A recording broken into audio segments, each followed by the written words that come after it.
عليكم ورحمة الله وبركاته.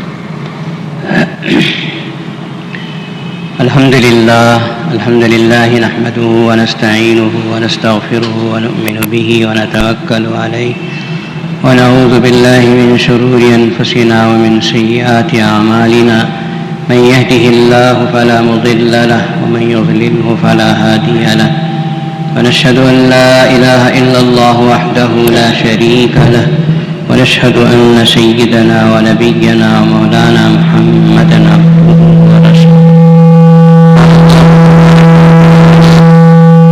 أعوذ بالله من الشيطان الرجيم. بسم الله الرحمن الرحيم.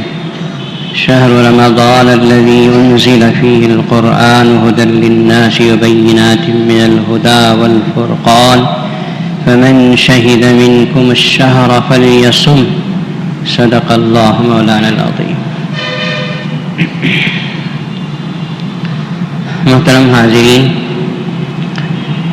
جیسا کہ آپ حضرات واقف ہیں، ابھی 1-2 دنوں کے اندر ہم اور آپ خوش نصیب ہوں گے کہ رمضان المبارک ہم پر سایہ فگن ہوگا. نبی کریم صلی اللہ تعالی علیہ وسلم، جیسا کہ میں نے پہلے بھی عرض کیا ہے کہ رمضان المبارک کی آمد کا انتظام و انصرام شعبان کے مہینے سے ہی فرمایا کرتے تھے، اور جیسے ہی شعبان المعظم کی آخری تاریخیں ہوتی تھیں، اللہ کے نبی صلی اللہ علیہ وسلم نے بہت خصوصی طور پر رمضان کے بارے میں خطبے دیے. حضرت سلمان فارسی رضی اللہ تعالیٰ عنہ کا خطبہ یا ان کی روایت جو رسول اللہ صلی اللہ علیہ وسلم کی طرف سے مروی ہے، مشہور ہے کہ 29 شعبان کو اللہ کے نبی نے خطبہ دیا. قد اظلکم شہر عظیم. یہ اظلکم کا ترجمہ ہی ہے سایہ فگن ہونا. وہ جو لفظ میں نے شروع میں استعمال کیا کہ بہت مبارک مہینہ ہم پہ سایہ فگن ہونے والا ہے، سایہ ڈالنے والا ہے، یہ حدیث میں جو اظلکم ہے وہ وہی مہینہ ہے، اسی لفظ کا ترجمہ ہے. حضور اکرم صلی اللہ تعالی علیہ وسلم نے رمضان المبارک کے مہینے کا بڑا اہتمام فرمایا اور رمضان المبارک سے 1 دن پہلے خطبہ دیا، اس کی فضیلت بیان فرمائی، رمضان المبارک کے اعمال بتائے، اور اللہ کے نبی صلی اللہ علیہ وسلم نے بھی خود آپ نے بھی بہت اہتمام کیا عبادتوں. دراصل رمضان رمز سے بنا ہے، اور رمز کہتے ہیں جلنے کو. بندگان مومن کے لیے خوشخبری ہے کہ رمضان کو رمضان اس لیے کہتے ہیں کہ اس میں بندے مومن کے گناہ جلتے ہیں جیسے جیسے وہ مغفرت مانگتا چلا جاتا ہے. اس کی عبادتیں اور اس کے اعمال صالحہ، اس کی مغفرت کی دعائیں اس کے نام اعمال سے گناہوں کو مٹا دیتی ہیں، جلا دیتی ہیں، بھسم کر دیتی ہیں، ختم کر دیتی ہیں. اور رمضان المبارک بندہ مومن کو انتہائی پاک و صاف بنا دیتا ہے، جبکہ بندہ مومن رمضان المبارک کا پورا احترام کرے، اہتمام کرے. سمجھ میں آتا ہے؟ رمضان المبارک کا احترام کیجیے، رمضان المبارک کی عظمت کیجیے. رمضان المبارک کا مہینہ یہ اللہ نے ہم کو دیا ہے، ہمارے اپنی زندگی کو پاک کرنے کے لیے اللہ نے دیا ہے. مسلمان اس کا احترام کریں، اس کی تعظیم کریں. مشہور ہے کہ ایک مجوسی نے جو آگ پرست تھا، اس نے اپنے بیٹے کو، چھوٹا سا بیٹا 10-12 سال کا، اس نے بازار میں کھڑے ہو کر کچھ کھاتے ہوئے دیکھا رمضان کے مہینے میں، تو مجوسی نے اپنے بیٹے کو مارا، ڈانٹا. لوگوں نے پوچھا کیوں مار رہا ہے؟ اس کے ساتھی مجوسیوں نے کہا کہ اپنے بچے کو کیوں مار رہا ہے؟ تو مجوسی نے کہا کہ میں اس لیے مار رہا ہوں کہ یہ مسلمانوں کا مقدس مہینہ ہے. اس مہینے میں ہم اگرچہ کہ مسلمان نہ ہونے کی وجہ سے روزے تو نہیں رکھتے، لیکن اس مہینے کی عزت تو کرنا چاہیے. اپنے بیٹے کو مارا، ڈانٹا، ڈپٹا. اس کے ہاتھ سے جو چیز تھی کھانے کی اسے چھین کے پھینک دیا۔ بزرگوں نے لکھا ہے کہ اس کے انتقال کے بعد کسی اللہ والے نے اس کو خواب میں دیکھا کہ وہ جنت میں ہے۔ پوچھا کہ تو جنت کیسے آ گیا؟ تو نے تو پوری زندگی آگ کو پوجنے میں گزاری۔ اس مجوسی نے کہا کہ جب میری موت کا وقت آیا تو اللہ نے اپنے فرشتوں سے کہا کہ اسے کلمہ پڑھاؤ۔ ہم اسے کلمے کی توفیق دیتے ہیں اس لیے کہ اس نے رمضان کا احترام کیا تھا۔ مسلمانوں رمضان کے احترام کرو۔ آج کل تو خود مسلمان احترام نہیں کرتے، غیر مسلموں سے کیا امید کریں؟ مسلمان سگریٹ پھونکتے پھرتے ہیں، ہوٹلوں میں جا کے چائے پیتے ہیں، معمولی پیٹ میں گیس کے بہانے روزے چھوڑ دیتے ہیں اور رمضان کا احترام نہیں کرتے۔ ہمارے پاس فقہ میں مسئلہ ہے کہ عورت اگر حائضہ ہو تو روزہ تو نہیں ہے، اس کے لیے روزہ رکھنا نہیں ہے، لیکن مسئلہ یہ ہے کہ اس عورت کو چاہیے کہ وہ سب کے سامنے نہ کھائے، تنہائی میں کمرہ بند کر کے کھائے۔ اگر کھائے بغیر بھی رہ سکتی ہے تو رہے، لیکن چونکہ اس کو خون بہت جاتا ہے، حیض کا خون، کمزوری نہ ہو اس وجہ سے اسے کھانے کی اجازت تو ہے، لیکن اپنے بچوں کے سامنے کھانا، کسی کے سامنے کھانا، یہ رمضان المبارک کے احترام کے خلاف ہے۔ رمضان کا احترام ضروری ہے، صرف کھانے پینے میں نہیں، اپنی زبان کو گالی گلوچ سے بچانے میں، غیبت سے بچانے میں، جسم کے سارے اعضاء کو گناہوں سے بچانا، یہ رمضان المبارک کے احترام میں داخل ہے۔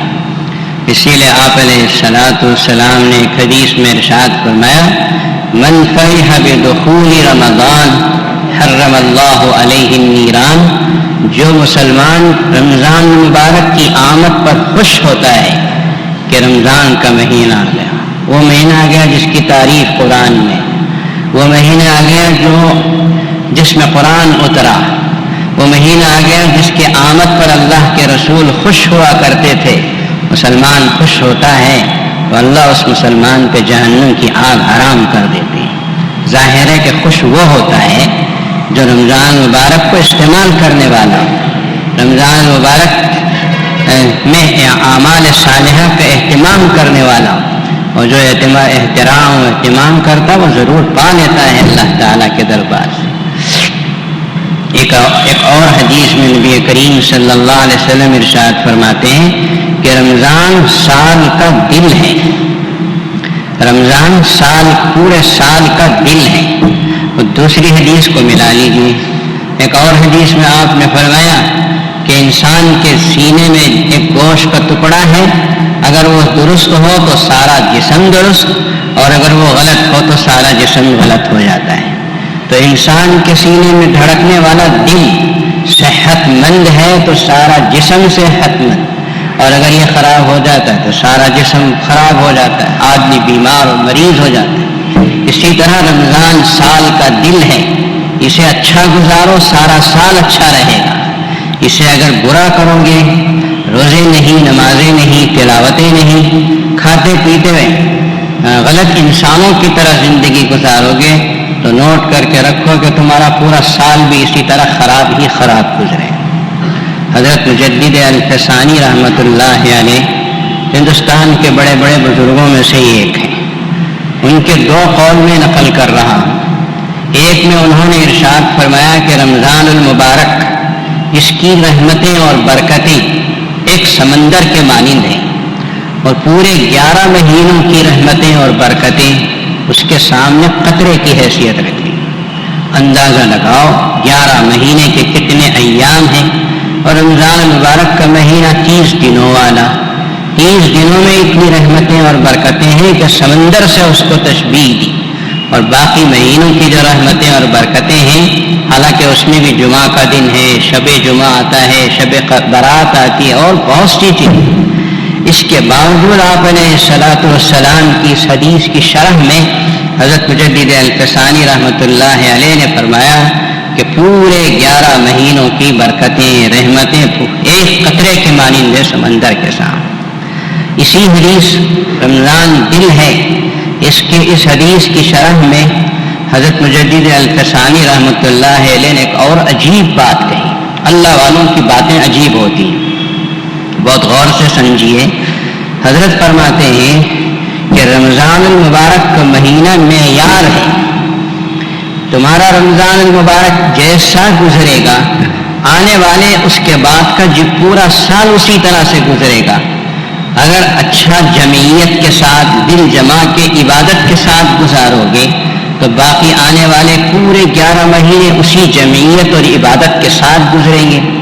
اور اگر رمضان کو تفرقے کے ساتھ گزارا، نہ عبادت میں دل لگ رہا، نہ روزے رکھ رہا ہے، کھا رہا ہے، پی رہا ہے، بالکل پراگندگی کے ساتھ رمضان کو گزارا تو پورا سال ویسے ہی گزرے گا. حضرت نے مثال دی ہے، حضرت مجدد الفسانی علیہ الرحمہ نے مثال دی کہ اگر کسی نے رمضان میں سحری کے لیے اٹھ کر وقت ہے اس لیے تہجد کی نماز پڑھا 4 رکعت، تو سارے سال کو اللہ تعالیٰ اس کے لیے تہجد کی عادت دے دیتے ہیں کہ یہ تہجد کی نماز پڑھے گا. اگر رمضان المبارک کے مہینے میں کسی نے آنکھ کی حفاظت کی کہ یہ برکت والا مہینہ ہے، اس مہینے کو آنکھ بچانا چاہیے، فلم نہیں دیکھا، ٹی وی نہیں دیکھا، راستے میں گھومنے والی بے پردہ بے حیا عورتوں کو گھورا نہیں، آنکھ کی حفاظت کی، کان کو بچایا، پورے 11 مہینے حفاظت کی توفیق اللہ تعالیٰ دے دیتے. سمجھ آ رہا ہے؟ معیار ہے رمضان المبارک کہ اس مہینے کو جیسا گزارو گے پورے 11 مہینے اللہ تبارک و تعالیٰ ویسے گزارنے کی تمہیں توفیق عطا فرمائے. اللہ کرے کہ رمضان کے احترام میں ہم رمضان کو اچھا گزار لیں، باقی 11 مہینے اللہ کے حوالے. اللہ تعالیٰ صحیح طریقے سے گزارنے کی توفیق عطا فرما دیں. اور پھر رمضان المبارک کے مہینے میں ایک اور حدیث میں آپ کو عرض کروں، پیغمبر خدا صلی اللہ تعالیٰ علیہ وسلم نے ارشاد فرمایا ان للہ تعالی اتقاء فی کل یوم ولیلہ. رمضان کی یہ خصوصیت یہ کہ رمضان کے ہر دن میں اور رمضان کی ہر رات میں جہنم سے بہت سے لوگوں کو آزاد کیا جاتا ہے. اس میں پتہ نہیں ہمارے کتنے رشتہ دار ہوں، ہو سکتا ہے ہمارے ماں باپ ہوں، ہو سکتا ہے ہمارے دوست و احباب ہوں، کتنے کے چلے گئے ہمارے رشتہ داروں دوستوں میں. تو ہر دن ہر رات بے حساب لوگوں کو جہنم سے آزاد کرتے ہیں. زندہ بندہ مومن اگر ہاتھ اٹھا کے کہہ دے کہ یا اللہ تیرا کوٹا ہے رمضان کے دنوں میں راتوں میں آزاد کرنے کا، میرے ماں باپ کو بھی آزاد کر دے، میرے بھائیوں کو بھی آزاد کر دے، میری بہنوں کو آزاد کر دے، میرے وہ دوست ذرا نافرمان تھے ان کو بھی آزاد کر دے. رمضان کا مہینہ، ایک بزرگ نے کہا، ایک اللہ والے نے کہا کہ چیک کیش کرنے کا زمانہ ہے. کسی کے پاس چیک ہو اور جا کے بینک میں دے تو جیسے فوراً کیش مل جاتا ہے، اس طرح چیک کو کیش کرنے کا زمانہ ہے. کوشش کرو اللہ تبارک و تعالیٰ سے خوب حاصل کرنے کی. اسی لیے آپ علیہ الصلاۃ والسلام نے ارشاد فرمایا وَإِنَّ لِكُلِّ مُسْلِمٍ فِي كُلِّ يَوْمٍ وَلَيْلَةٍ دَعْوَةٌ مُسْتَجَابَةٌ. ایک خصوصیت تو یہ بیان کی کہ رمضان کے دن اور رات میں بہت سے لوگوں کو آزاد جہنم سے کیا جاتا ہے. دوسری خصوصیت اسی حدیث کے دوسرے جملے میں فرمایا کہ رمضان المبارک کے ہر دن میں اور ہر رات میں ایک مقبول دعا ضرور ہوتی ہے. صبح سے لے کے شام تک آپ کی ایک دعا ضرور قبول ہونے والی ہے. آپ صبح سے شام تک ہر نماز کے بعد، ہر تلاوت کے بعد کچھ نہ کچھ مانگیے، پتہ نہیں کون سی وہ مقبول دعا ہو، آپ کی اللہ تعالیٰ لے لیں گے. اس دعا کو ہم ضرور قبول کر کے اس کو عطا کریں. اسی طرح رات میں تراویح کے بعد دعا کی، تراویح کے بعد بیٹھ کر کچھ قرآن پڑھ کے دعا کی، تراویح کے بعد جا کے سو گئے، تہجد میں اٹھ کے دعا کی، اس وقت کی دعا تو رد کرتے ہی نہیں اللہ تعالیٰ. تو ہر بندے مومن کے لیے دن میں اور رات میں ایک دعا ضرور مستجابہ قبول کی جاتی ہے. بندے مومن مانگے تو ضرور اللہ تعالیٰ اس کو قبول کرتے ہیں. حدیث پاک میں ہے کہ بندے مومن ہاتھ پھیلاتا ہے اور اللہ تعالیٰ کے حضور مانگتا ہے تو آپ نے فرمایا کہ رو. حدیث میں الفاظ ہیں کہ تم رو اللہ کے حضور ہاتھ اٹھا کے، دینے والا تو وہ ایک ہی ہے، کائنات کو کوئی اور دیتا نہیں. کوئی انسان دیتا ہے تو اللہ دل میں ڈال کے اس کے ہاتھ سے دلاتے ہیں. تو ابکو حدیث میں ہے کہ رو.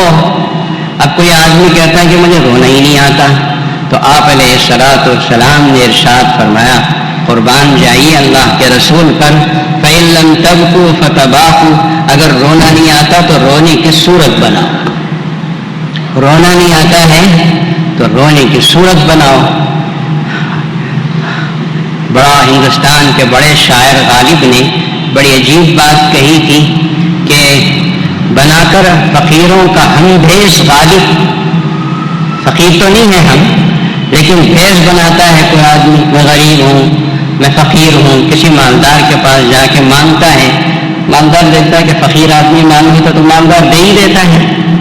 اب اللہ کا اور بندے کا معاملہ تو یہ ہے کہ سچ مچ فقیر ہے بندہ اللہ کے سامنے، تو بنا کر فقیروں کا ہم بھیس غالب. تماشائے اہل کرم دیکھتے ہیں، اہل کرم دنیا کے اہل کرم کے تماشے دیکھتے ہو، سچا جو اہل کرم ہے اللہ پاک، اس کے سامنے اگر رونے کی کوئی شکل بنا لے، کیا مجال ہے کہ اللہ اس کو واپس کر دے.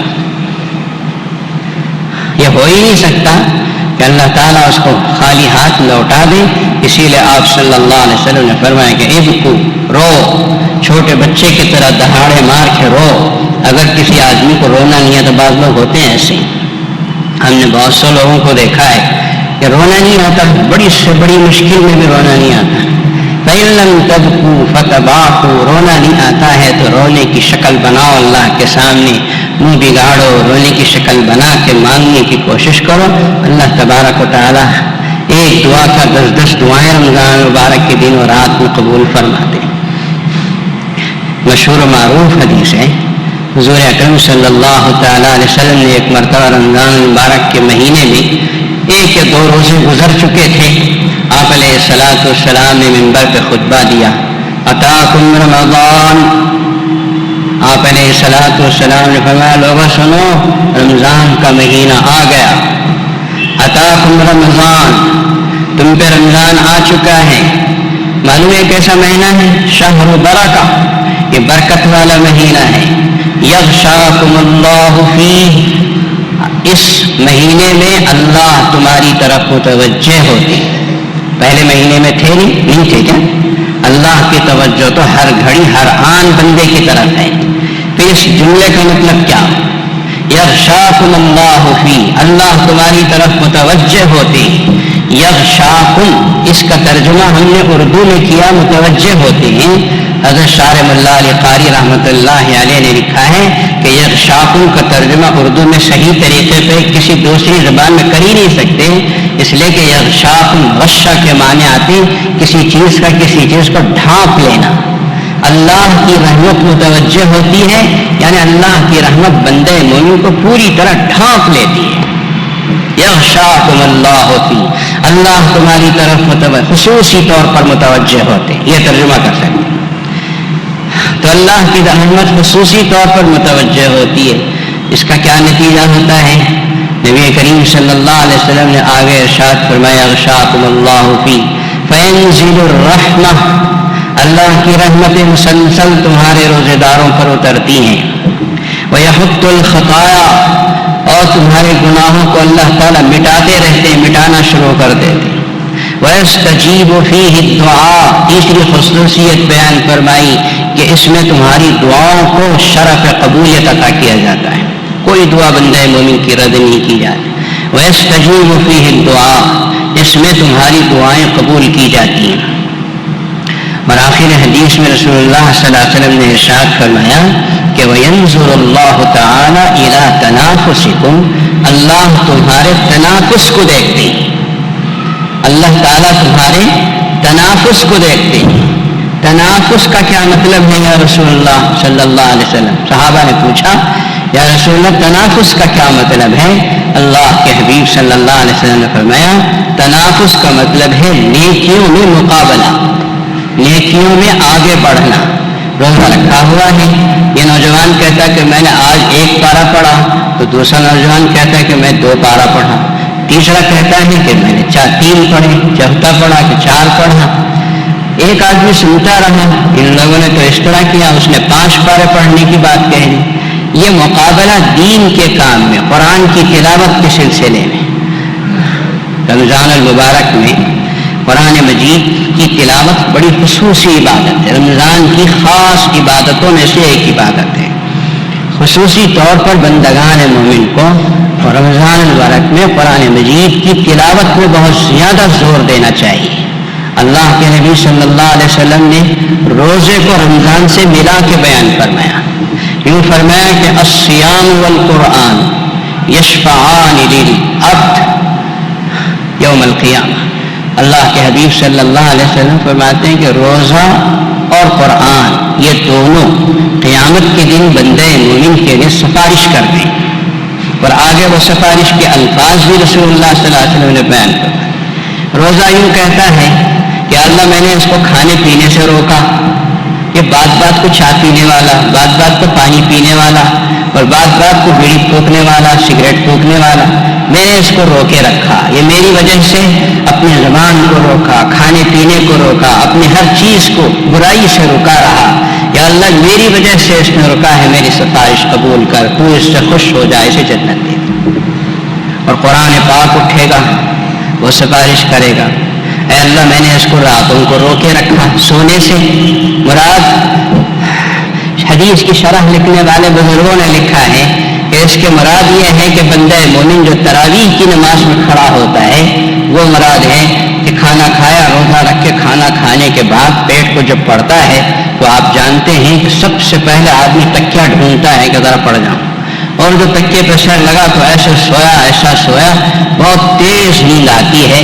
میرا اپنا تجربہ تو یہ کہ افطار کے بعد نیند بہت اچھی آتی ہے۔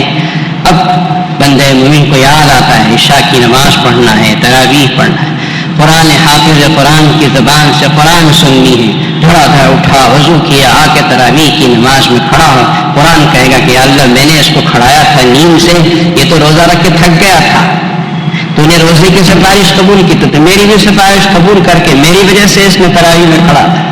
اور اگر بندے مومن اس کے بعد پھر قرآن پڑھے، جیسے بزرگوں کا معمول تھا کہ ساری رات قرآن مجید پڑھتے پڑھتے گزر جاتی تھی رمضان میں، تو ان کی تو بات ہی الگ ہے۔ ہم اور آپ صرف تراویح کا اہتمام کر لیں، یہی بڑی بات ہے۔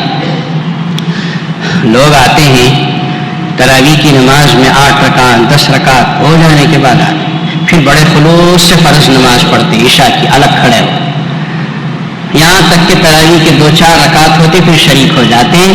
یہ کوئی عبادت نہیں ہے سمجھیے۔ اہتمام کے ساتھ عشاء کی نماز جماعت کے ساتھ پڑھو، پھر تراویح کی نماز پڑھو۔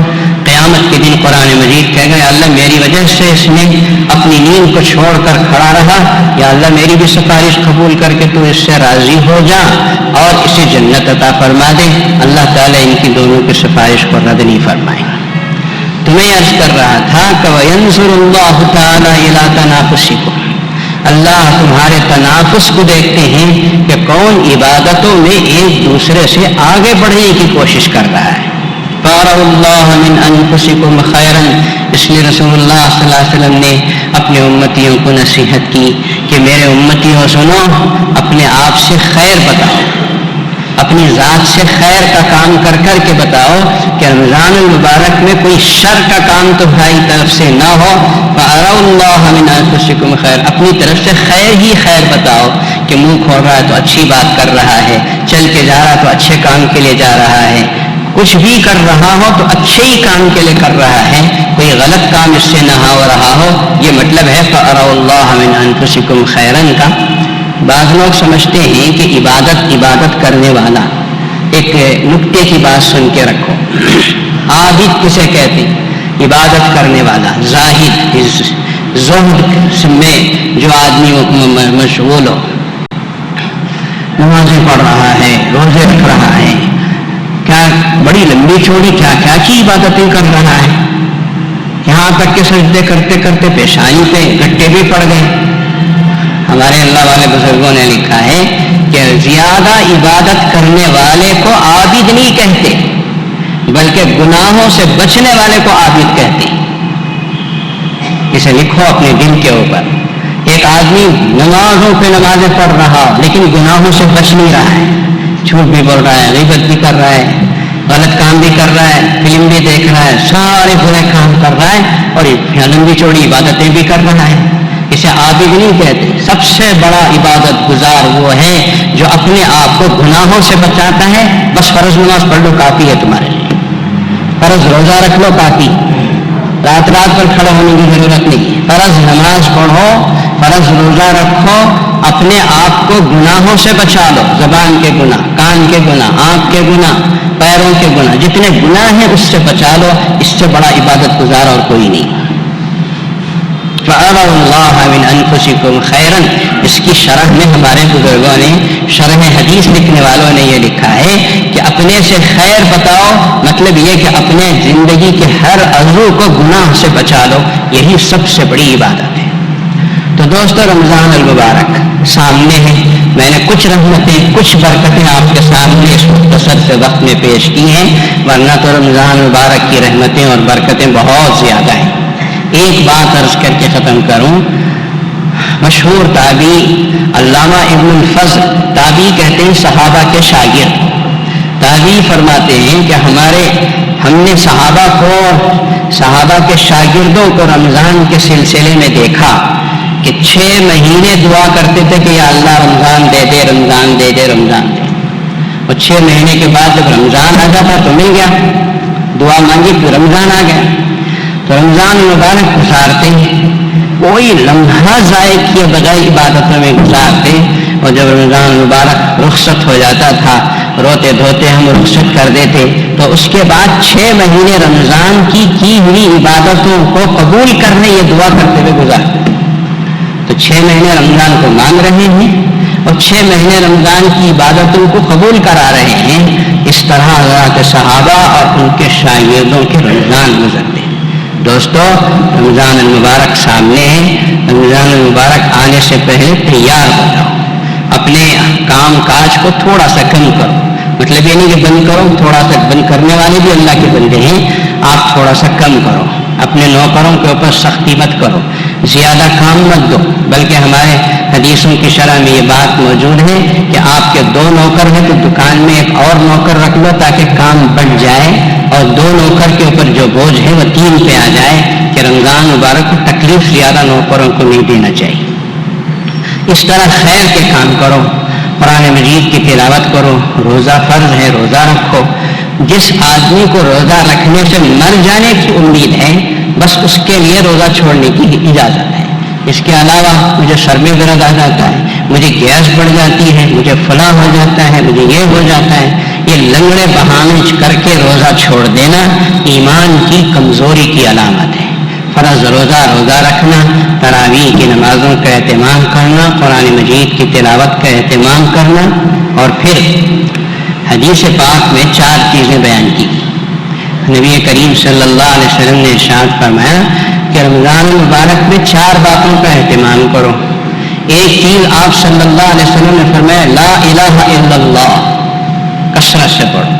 ہمارے اللہ والوں کی تاریخ جب ہم پڑھتے ہیں تو اس میں یہ بات ہے کہ اللہ والے اپنے بارے میں کہتے ہیں کہ میں نے رمضان المبارک میں ایک دن میں اتنے لاکھ مرتبہ کلمہ طیبہ پڑھا، لا الہ الا اللہ محمد رسول اللہ۔ ایک دن میں 1 لاکھ 2 لاکھ پڑھ رہے ہیں تو 30 دن میں کتنا ہو گیا؟ کیلکولیٹر لے کے بعد میں حساب لگا۔ تو اس طرح دن میں 1 لاکھ، رات میں 1 لاکھ، دن میں 10 لاکھ، رات میں 10 لاکھ، عجیب تعداد پڑھنے والے اللہ والے گزرے، اس لیے کہ حدیث میں ہے۔ تو پہلی چیز ہے کہ لا الہ الا اللہ کی تعداد پڑھتے رہیے اپنی زبان سے، اور دوسری چیز آپ صلی اللہ علیہ وسلم نے فرمایا استغفر اللہ۔ پہلے جملے لا الہ الا اللہ میں ایمان کی تجدید ہوتی ہے کہ اللہ کے سوا کوئی معبود نہیں، اور دوسرے جملے میں استغفر اللہ، یا اللہ میں اپنے گناہوں کی مغفرت چاہتا ہوں۔ 2 جملے یہ ہو گئے، یہ بندہ مومن اپنی زبان سے پڑھتا رہے۔ حضور صلی اللہ علیہ وسلم نے فرمایا تو یہ لازمی چیزیں۔ اور 2 چیزیں مشہور ہے، معروف ہے، آپ صلی اللہ علیہ وسلم نے فرمایا کہ تسألون اللہ الجنہ، تم اللہ سے جنت کو مانگو، تم جنت کے اہل نہیں ہو۔ ہے کوئی جنت کا اہل ہے؟ آدمی سوچے، ہر آدمی اپنے بارے میں اچھا جانتا ہے کہ میں کتنے پانی میں ہوں، میں بھی جانتا ہوں، آپ میں سے ہر آدمی اپنے بارے میں جانتا ہے کہ میں کتنے پانی میں ہوں. تو کوئی بھی یہ نہیں کہہ سکتا کہ میں جنت کے قابل بن چکا ہوں. اللہ اپنے فضل سے جنت دے دے. اللہ سے جنت مانگو. تسألون اللہ الجنہ. اور چوتھی چیز اللہ کے نبی صلی اللہ علیہ وسلم نے فرمایا کہ وتعوذون بہ من النار. اللہ سے مانگو کہ اللہ اپنی بنائی ہوئی جہنم سے حفاظت دے دے. اس لیے کہ ہمارے اعمال سب جہنم میں جانے کے قابل کے ہی ہیں. اللہ اپنے فضل و کرم سے ہم کو ہماری مغفرت کر دے. استغفر اللہ میں تو مانگ رہا ہے اور اللہ تعالی ہم کو اپنے فضل کرم سے جنت میں داخل فرما دے. یہ 4 چیزیں اللہ کے نبی صلی اللہ علیہ وسلم نے سکھائی ہیں رمضان مبارک میں. اللہ کرے کہ ہم اس مہینے کا پورا احترام کریں, عظمت کریں, جہاں تک ہو سکے اللہ تعالیٰ کی اور رسول اللہ صلی اللہ علیہ وسلم کی فرما برداری میں گزاریں. اور اللہ تبارک و تعالیٰ ہر فرض, ہر سنت, ہر نفل صحیح ادا کرنے کی ہم سب کو طاقت و توفیق عطا فرمائے. محترم حضرات, جیسا کہ میں نے اس سے پہلے بھی عرض کیا, یہ ایک مسئلہ عرض کر کے اپنی بات عرض کروں. جنازہ کی نماز میں عام طور پر یہ دیکھا جاتا ہے کہ لوگ نفل نمازوں میں مشغول ہوتے ہیں اور نماز جنازہ کے لیے انتظار کراتے ہیں. نماز جنازہ فرض نماز کے بعد آپ صرف سنت پڑھ سکتے ہیں, نفل نہیں پڑھ سکتے. ضروری یہ ہے کہ جو میت آئی ہے اس کو جلد از جلد نماز جنازہ پڑھ کے رخصت کر دیا جائے. تو ہونا تو یہ چاہیے کہ فرض نماز پڑھ کے فوراً پڑھو یا زیادہ سے زیادہ سنت نماز پڑھ سکتے ہیں. تو بہت سے لوگ جو نفلیں کو پڑھنے کے لیے کھڑے ہو جاتے ہیں اور نماز جنازہ پڑھانے والے انتظار کرتا رہتا ہے کہ سب لوگ آئیں. اور اگر کوئی آدمی نہ آئے, ہم نماز پڑھانے کے لیے کھڑے ہو جائیں تو بعد میں اعتراض کرتے ہیں کہ کیوں ہمارا آپ نے انتظار نہیں کیا. وارث کا انتظار ہوتا ہے, غیر وارث کے انتظار کی ضرورت نہیں. آپ محتاج ہیں نماز جنازے کے ثواب کے, آپ جلدی آئیے, آپ بعد میں نفل پڑھ سکتے ہیں اور لمبی نمازیں پڑھ سکتے ہیں. نماز جنازہ کو انتظار مت کرائیے, جتنا جلد ہو سکے امام پہنچتے ہی آپ آ جائیں. یہی سب سے اہم ترین مسئلہ ہے, آپ سمجھ کر رکھیں. حضرات, 2 چیزیں میں نے پچھلے جمعہ آپ سے عرض کی تھی. ایک تو یہ ہے کہ بن شنکری میں جو جگہ ہم نے خریدی ہے اس کے لیے کمپاؤنڈ وال کا کام شروع ہو چکا ہے. BDA سے ہم کو منظوری بھی آ گئی. اور آج کل کے حالات میں جگہ کی حصار بندی کتنی ضروری ہے وہ آپ اس سے زیادہ جانتے ہیں کہ لوگ راتوں قبضہ کر لیتے ہیں. جگہ اگر پوری جگہ پر نہیں تو بازو بنانے والا جگہ پہ قبضہ کر لیتا ہے. تو یہ شکل ہے, صورتحال ہے. اسی لیے ہم نے بنی کپا میں بھی بہت جلدی حصار بندی کرائی تھی. اس وقت میں 17 لاکھ روپے 61 ایکڑ جگہ کی حصار بندی کے لیے خرچ آیا تھا اور اللہ نے آپ ہی کے ذریعے سے وہ کام پورا. اب یہ بھی جو زمین 2.25 ایکڑ کی ہے اس کی حصار بندی کا کام شروع ہونے جا رہا ہے. 1 فٹ کے لیے جو ہے وہ 1000 روپے کی رقم رکھی گئی ہے. مضبوط, بہترین, پائیدار اس کا کمپاؤنڈ وال بنایا جائے گا. اس کے بعد اس کے اندر عمارت بنائی جائے گی. آپ حضرات میں سے 1, 2, 3 جیسا بھی دے سکتے ہوں دیں, یا اور کمزور ہیں تو 2 آدمی مل کر 500 روپے ڈال کے دیں. ہمارا خیال یہ ہے کہ جلد از جلد اس کمپاؤنڈ وال کو بنا کر اس میں عمارت بنائی جائے اور بچیوں کی, نوجوان لڑکیوں کی تعلیم کا انتظام شروع ہو. اور پھر دوسری چیز میں نے عرض کیا تھا کہ پیشاب خانے کا کام تیزی کے ساتھ جاری ہے. رمضان مبارک سامنے ہے. آپ حضرات سے گزارش ہے کہ بڑے ثواب کا کام ہے, انسان کی ضرورت پوری ہوتی ہے اور دوسری طرف جب آدمی پاک و صاف ہوتا ہے تو پھر نماز کے لیے آتا ہے. اور آپ سے گزارش ہے کہ اس کی طرف بھی توجہ فرمائیں. ویسے اللہ نے کرم کیا, فضل کیا, اللہ کا کرم ہے کہ آپ حضرات جامع مسجد کی ہماری اس اپیل پر جو کچھ آپ کر رہے ہیں اس کی وجہ سے جو کام ہوا ہے جامع مسجد کے ٹرسٹ کے تحت میں کروڑوں روپے کا کام, جامع العلوم کے بنی کپا کا کام, زمین کروڑوں روپے کی, عمارتیں کروڑوں روپے کی, اور پھر یہ سب کچھ قوم کے نام ہے, آنے والی مسلمان نسلوں کے نام ہے. آنے والے یقیناً ہاتھ اٹھا کے کوئی نہ کوئی تو یہ کہے گا یا اللہ ان لوگوں کو خوش رکھ, ان لوگوں کو نجات دے، ان لوگوں کی روحوں کو سکون پہنچا جنہوں نے 5-5 10-10 روپے دے کر آنے والی نسلوں کے لیے کروڑوں روپے کا کام کر دیا۔ اس ہم کوئی مانگے یا نہ مانگے، آپ کا ہمارا حصہ تو یقیناً اللہ کے پاس ثبت ہو چکا ہے، وہ ثابت ہو چکا ہے۔